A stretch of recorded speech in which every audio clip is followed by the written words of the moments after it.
You हाओ को sun moon empire के अंदर ब्लू सिल्वर एम्परर की प्रेजेंस फील होती है, जिसके बाद यू हाओ देखता है कि मिंगदू फॉल्स की फोर्स वापस आ रही है एंड उन्हें मिंगदू पहुंचने में अभी 2 घंटे लगेंगे। यू हाओ फिर इसी बीच अपने अगले प्लान को एग्जीक्यूट करता है और बहुत ज्यादा स्पीड से मिंगदू पहुंचकर वहां पर अटैक करने की प्लानिंग बना लेता है, जिसके लिए यू हाओ सबसे पहले वहां पर लगे हुए सभी high altitude detection soul tools पर बॉम्ब सेट कर देता है, जिससे सभी हाई डिटेक्शन सोल टूल्स काम करना बंद कर देते हैं और साथ ही बड़ी ही स्पीड से नीचे मिंगदू पर आग की गोले की तरह बरसते हैं, जिससे पूरी मिंगदू सिटी में अफरा तफरी मच जाती है, जगह जगह आग लग जाती है। लेकिन जैसे ही ये बात जू तियानरेन को पता चलती है, वो तुरंत ही अपने इंपीरियल पैलेस पर प्रोटेक्टिव शील्ड एक्टिवेट कर देता है और वहाँ से सोल्जर्स के बीच में से भागने की कोशिश करता है।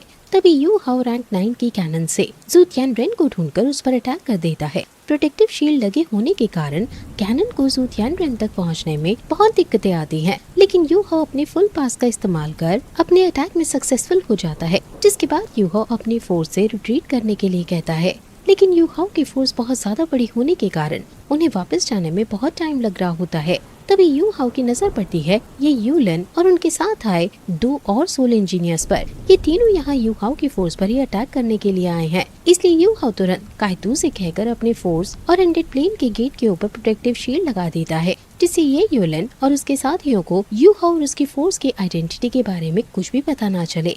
जिसके बाद यू हाओ और वैंग डोंगर ये यूलन से फाइट करते हैं और बाकी सब बचे हुए 2 सोल इंजीनियर्स को रोकने में लग जाते हैं। वहीं इसी बीच ये यूलन अपनी सन मून डिवाइन नीडल का इस्तेमाल करता है, लेकिन प्रोटेक्टिव शील्ड एक बार इस अटैक को झेल जाती है। लेकिन तभी ये यूलन जब दोबारा इस नीडल अटैक को करता है तो यू हाओ समझ आता है कि अब उनकी प्रोटेक्टिव शील्ड टूट जाएगी, जिससे बचने के लिए जू शांसी बड़ी ही चालाकी से ये यूलन के साथ यांग को ही इसमें फंसा देता है, जिससे उसकी मृत्यु हो जाती है। वहीं ये यूलन और उसका बचा हुआ साथी यू हाओ और उसकी टीम से लड़ने की बहुत कोशिश करते हैं, लेकिन वो समझ जाते हैं कि यू हाओ बहुत ही ज्यादा पावरफुल है, इसलिए लास्ट में ये यूलन अपनी जान बचाकर अपने साथी के साथ वहाँ से भाग जाता है। जिसके बाद यू हाओ देखता है कि मिंगदू की तरफ से एक बहुत बड़ा अटैक उनकी तरफ आ रहा है, जिसके लिए यू हाओ अपनी टैंक सेट की फोर्स और अपने साथियों की पावर को एक साथ जोड़कर बहुत ही स्ट्रॉन्ग ऑरा क्रिएट करता है और मिंगदू से आए हुए काउंटर अटैक को वहीं डिस्ट्रॉय कर देता है। इसी के साथ यू हाओ की फोर्स भी पूरी तरह रिट्रीट कर जाती है, लेकिन अब वापस जाने से पहले यू हाओ वैंग डोंगर को याद दिलाता है कि उन्हें एक और जरूरी काम करना है, जो है ब्लू सिल्वर एम्परर को ढूंढना, जिसके लिए यू हाओ और वैंग डोंगर वहाँ से निकल जाते हैं। जिसके बाद हम देखते हैं जू तियानरेन को, जिसकी हालत इस अटैक की वजह से खराब हो चुकी है, लेकिन फिर भी जू तियानरेन अपनी ड्यूटी निभाते हुए सभी लीडर्स के साथ मीटिंग ले रहा है। जू तियानरेन को बहुत ज्यादा गुस्सा आ रहा है कि इतने अटैक्स के बाद भी अभी तक उन्हें अपने अटैकर के बारे में कुछ नहीं पता है। वहीं जू तियानरेन का चांसलर जू तियानरेन की तबीयत खराब होते हुए देख उसे शांत होने को कहता है। तभी जू तियानरेन सभी को बताता है कि अगर आज high energy compress beam cannon और रैंक 9 ह्यूमनाइट सोल टूल ड्यूअल प्रोटेक्शन के साथ साथ रैंक 9 डिफेंसिव सोल टूल ने उस स्ट्राइक फोर्स को एब्जॉर्ब ना किया होता तो आज वो सभी के सामने जिंदा ना खड़े होता। जिसके बाद जू तियानरेन चांसलर से क्राउन प्रिंस यानी अपने और ऑरेंज के बेटे जू यूहान के बारे में पूछता है, जिस पर चांसलर बताता है कि क्राउन प्रिंस ईस्टर्न पैलेस में इटर्नल स्टार डोमेन से सुरक्षित है। इसी के साथ चांसलर जू तियानरेन को क्राउन प्रिंस की सुरक्षा का आश्वासन देता है। जिसके बाद रॉयल सोल इंजीनियर कॉर्प्स भी वापस मिंगदू पहुंच जाते हैं, जिसका मतलब है कि अब मिंगदू पर और कोई अटैक नहीं कर सकता है। तभी जू तियानरेन हिसाब लगाने लगता है कि जिस बीच रॉयल सोल इंजीनियर कॉर्प्स यहाँ नहीं थे, ठीक उसी समय और उतनी ही देर के लिए अटैकर्स ने हम पर अटैक किया है। इसका मतलब हमारी टेरिटरी पर कोई जासूसी कर रहा है। जू तियानरेन की बात सुनकर चांसलर के साथ साथ सभी उसकी तारीफ करने लगते हैं और जू तियानरेन के रिस्पेक्ट में नीचे बैठ जाते हैं। तभी चांसलर जू तियानरेन से कहता है कि रॉयल सोल इंजीनियर कॉर्प्स बस कुछ घंटों के लिए मिंगदू को छोड़कर गए थे। वहीं अगर तियानयान सिटी और मिंगदू के बीच का डिस्टेंस देखें तो हमारे एडवांस सोल कम्युनिकेशन डिवाइसेस भी इस दूरी को भर नहीं सकते हैं। जिसे सुनकर जू तियानरेन पहले तो सभी को खड़ा होने के लिए कहता है, जिसके बाद जू तियानरेन चांसलर की कही हुई बातों पर गौर फरमाते हुए कहता है कि हमारा हर एक मूव हमारे दुश्मनों को पता था और उसी के हिसाब से कैलकुलेट करके ही उन्होंने अपना प्लान बनाया था। वहीं चांसलर भी जू तियानरेन की बात से सहमति दिखाता है और कहता है कि जो भी इन अटैकर्स के पीछे है वो बहुत ही शातिर और तेज दिमाग है। जू तियानरेन ये सब डिस्कशन कर ही रहा होता है कि तभी वहाँ ये यूलिन पहुँच जाता है। ये यूलिन आते ही जू तियानरेन और बाकी सबको अभी अभी हुई उसकी और दुश्मनों के बीच की फाइट के बारे में बताता है। ये यूलिन बताता है कि फाइट के दौरान उसने दुश्मनों की सोल इंजीनियर पोजीशन को भांप लिया है और उसके अनुसार कि सोल इंजीनियर कॉर्प्स बहुत ही ज्यादा तादाद में थे, जिनमें से 10 कोर लीडर्स थे और सभी के पास सोल डॉलो लेवल जितनी स्ट्रेंथ थी। साथ ही ये यूलिन बताता है कि खासकर जिस इंसान के साथ उसकी लड़ाई हुई थी उसकी पावर सुपर डॉलो जितनी थी।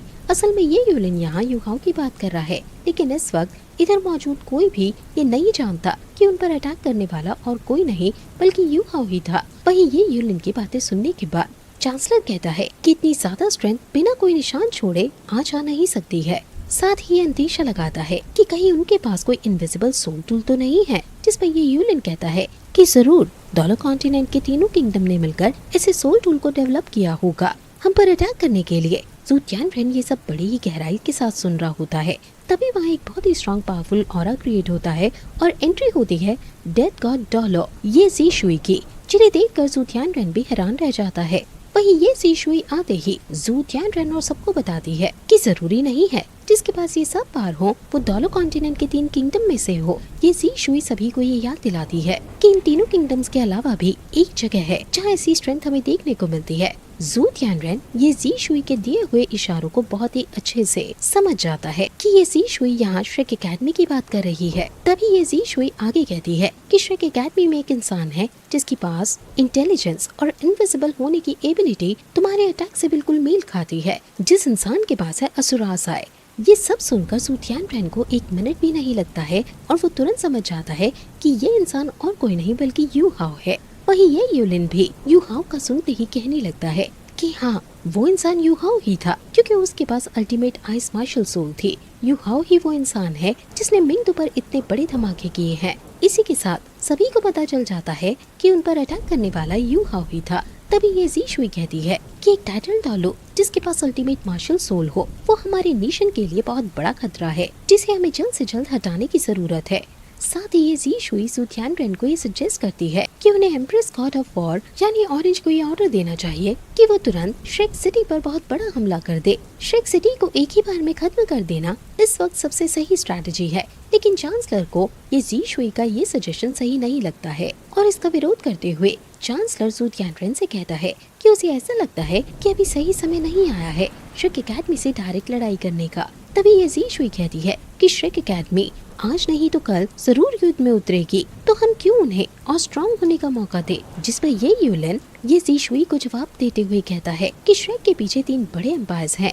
साथ ही श्रेक एकेडमी ने अनगिनत पावरफुल लोगों को बनाया है, इसलिए पहले हमें उन तीनों एम्पायर को खत्म करना होगा, जिसके बाद श्रेक एकेडमी एक बिना जड़ का पेड़ बनकर रह जाएगी और फिर श्रेक एकेडमी के पास अपनी हार मानने के अलावा और कोई ऑप्शन नहीं रह जाएगा। तभी चांसलर भी ये यूलिन की बात का समर्थन करते हुए ज़ू तियानरेन से कहता है कि इस समय जल्दबाजी में कुछ भी करना सही नहीं होगा, क्योंकि इससे सिर्फ श्रेक एकेडमी लड़ाई के लिए और उत्तेजित होगी। वहीं ये जी शुई को चांसलर की बात पसंद नहीं आती है और ये जी शुई पूछती है कि क्या हमें युहाओ का ज़ू तियानरेन को डायरेक्ट धमकी देने का इंतजार करना चाहिए। साथ ही ये जी शुई कहती है कि एम्प्रेस गॉड ऑफ वॉर को बहुत ही बड़ी सेना के साथ श्रेक सिटी पर अटैक करना चाहिए, जिससे सोल मास्टर वर्ल्ड डिसहारे में गिर जाएगा और उसी के साथ अपने आप ही डॉलिंग और स्टालो भी खत्म हो जाएंगे। ये जी शुई सभी को याद दिलाती है कि उनका सबसे बड़ा दुश्मन श्रेक एकेडमी है। ये जी शुई ये सब कह रही होती है कि तभी वहाँ एक स्ट्रॉन्ग पावरफुल ऑरा क्रिएट होने लगता है, जिससे तेज हवाएं चलने लगती हैं, सृष्टि हिलने लगती है और इसी बीच एंट्री होती है ग्रैंड बेनिफेक्टर कॉन्ग डेमिंग की। कॉन्ग डेमिंग असल में सन मून एम्पायर के बेनिफेक्टर हॉल के चीफ हैं, जिनके आते ही सब लोग सर झुकाकर उनका आदर करने लगते हैं। कॉन्ग डेमिंग एक 94 लेवल के टाइटल डॉलो है और इसी के साथ सन मून एम्पायर के सबसे पहले सोल इंजीनियर भी।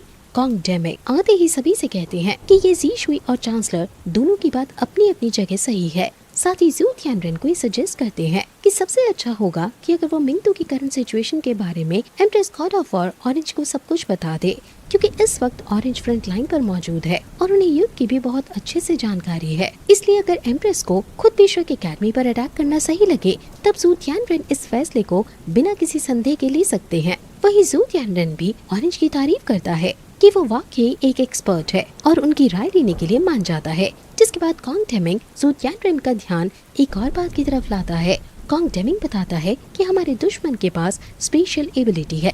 स्पेशल एबिलिटी एक बहुत बड़ी जगह है जहाँ 100 से भी ज्यादा ह्यूज डिवाइन क्रॉसबो कैनन्स और सोल इंजीनियर कॉर्प्स को रखा जा सकता है। इसलिए कॉन्ग डेमिंग सू तियानरेन से कहता है कि अगर आप जान पाओ ये क्या है तो किसी भी कीमत पर इसे पाने की कोशिश करना। जिसके बाद सीन चेंज होता है और हम देखते हैं कि empress God of war orange का काफिला तेजी से फ्रंट लाइन में अपना सफर तय कर रहा है। तभी सू तियानरेन का पैगाम लेकर एक सैनिक इस काफिले की तरफ घोड़े को तेजी से दौड़ते हुए आ रहा है। ऑरेंज सू तियानरेन के दिए हुए लेटर को पढ़ती है और सैनिक से पूछती है कि क्या सू तियानरेन ने और भी कोई संदेश दिया है। जिस पर सैनिक ऑरेंज को बताता है कि सू तियानरेन ने कहा है कि उन्होंने फैसला एम्प्रेस गॉड ऑफ वॉर पर छोड़ा है। जिसके बाद ऑरेंज उस सैनिक को वहाँ से भेज देती है। सैनिक के जाने के बाद हॉल में बैठे हुए बेनिफैक्टर्स में से फोर्थ बेनिफैक्टर ऑरेंज को सलाह देता है कि उसे पहले इस मैटर पर गहराई से सोचना चाहिए और फिर ही कुछ डिसीजन बनाना चाहिए। जिसके बाद ऑरेंज सभी बेनिफैक्टर की तरफ मुड़ते हुए बड़े ही कॉन्फिडेंस के साथ कहती है कि आप सभी रैंक 9 के सोल इंजीनियर हैं जिन पर मैं पूरा भरोसा करती हूँ और इसी के साथ उनकी सलाह मांगती है। जिसके बाद सभी बेनिफैक्टर्स और ऑरेंज एक टेबल पर चारों ओर आकर खड़े हो जाते हैं।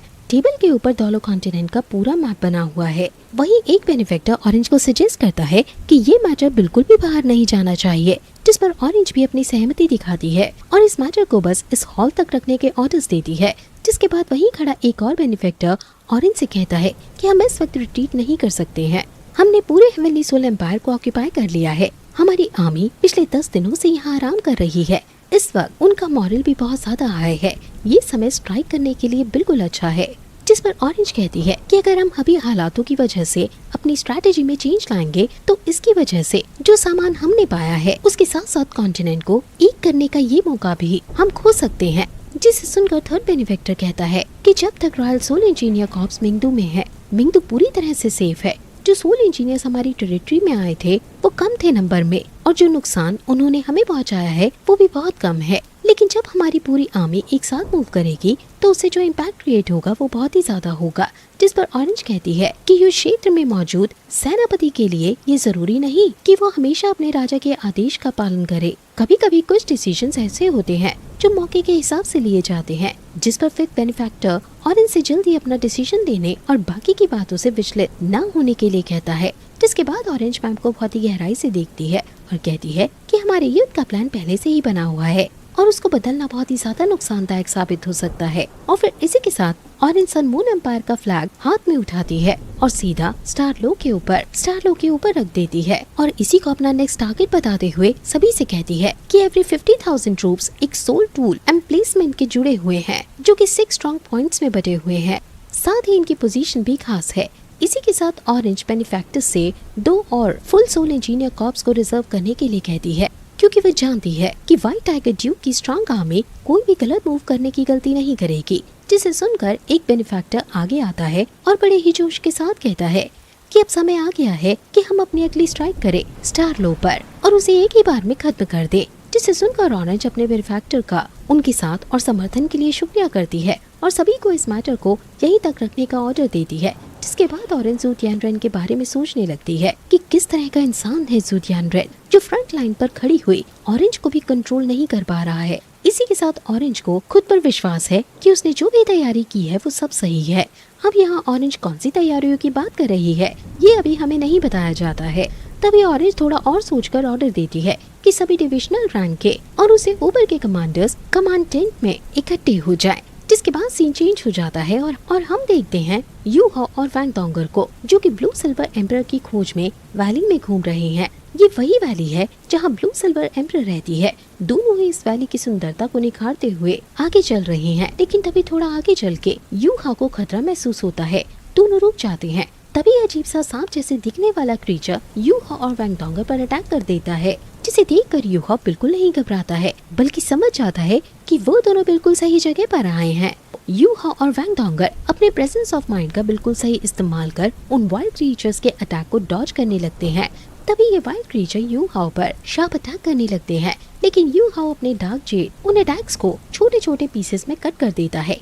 इसी के साथ अपनी पास से उन्हें कलेक्ट कर उसका एक गोला बनाकर उन पर फेंकता है जिससे उन वाइल्ड क्रीचर्स का डेस्टिनी जजमेंट होता है। ये वाइल्ड क्रीचर्स धीरे धीरे शांत होने लगते हैं और यू हाओ और वैंग डोंगर के रास्ते से हट जाते हैं। जिसके बाद यू हाओ वहाँ से सीनियर को आवाज लगाता है और उनसे आकर मिलने के लिए कहता है। जिसके बाद हमें एक पेड़ नजर आता है जो कि यहाँ के सीनियर यानी ब्लू सिल्वर एम्परर है। सीनियर यू हाओ से पूछता है कि वो यहाँ उससे क्या लेने आया है। यू हाओ सीनियर को बताता है कि उसकी एक प्रिय दोस्त है यानी xiao या के बारे में बताता है जिसके पास blue silver grass martial soul है। साथ ही कहता है कि उसे इवल सोल मास्टर ने पकड़ लिया था जिससे उसकी सोल बहुत ज्यादा डैमेज हो चुकी है, इसलिए वो यहाँ उसे अपने साथ श्रेक सिटी ले जाने के लिए आया है जिससे सीनियर उसके दोस्त को ठीक कर सके। जिस पर सीनियर कहता है कि तुम बहुत ही ज्यादा पावरफुल हो जिससे मुझे बहुत ज्यादा खतरा महसूस हो रहा है। तुम पूरी तरह से सक्षम हो मुझे क्रश करके मेरी बॉडी को अपने साथ ले जाने के लिए, लेकिन तुमने ऐसा नहीं किया, ऐसा क्यों?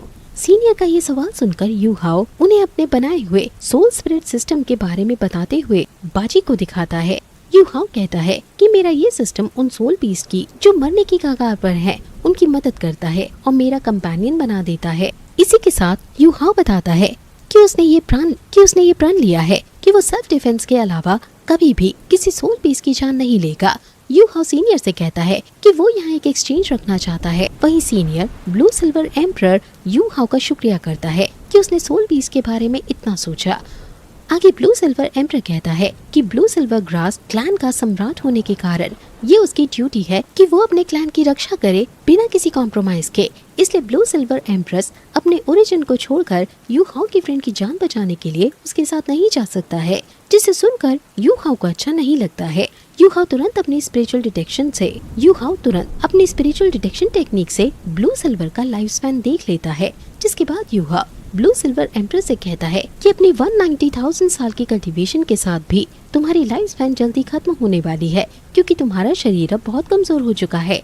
इसलिए अब तुम 200,000 साल पर होने वाले हेवनली ट्रिब्यूशन को झेल नहीं पाओगे। जिसके बाद यू हाओ ब्लू सिल्वर एम्प्रेस से कहता है कि मैं समझ सकता हूँ तुम्हारी अपनी भी कुछ परेशानियाँ हैं जिनके चलते तुम मेरे साथ नहीं आना चाहती, और यही कारण है कि तुम अपने आखिरी दिनों का इस्तेमाल ब्लू सिल्वर ग्रास क्लैन के उत्तराधिकारी को ढूंढने में करना चाहती हो। वही senior blue silver emperor you हाओ की बातों पर हामी भरते हुए उससे कहती है कि वो ब्लू सिल्वर एम्परर की प्योर लीनिएज यानी वंशज नहीं है। 10,000 साल पहले जब ब्लू सिल्वर एम्परर टूटा था तब मैं एक इंपीरियल क्लैन की कोलेटरल ब्रांच से अपने आप ब्लू सिल्वर एम्परर बन गया, लेकिन क्योंकि मेरी ब्लड लाइन एक मिक्स है इसलिए मेरे कैपेबिलिटीज भी बहुत कम है, जिसकी वजह से मैं हेवनली ट्रिब्यूलेशन का सामना नहीं कर सकता हूँ और सिर्फ अगले 100,000 साल तक ही मैं अपने क्लैन की रक्षा कर सकता हूँ। जिसके बाद सीन चेंज होता है और हम ऑरेंज को देखते हैं जो कि सभी डिविजनल रैंक और उससे ऊपर के कमांडर्स के साथ मीटिंग कर रही है। ऑरेंज कहती है कि 10 दिनों के आराम के बाद हमारी सेना का मोराल बढ़ रहा है और यही बिल्कुल सही समय है युद्ध में उतरने का।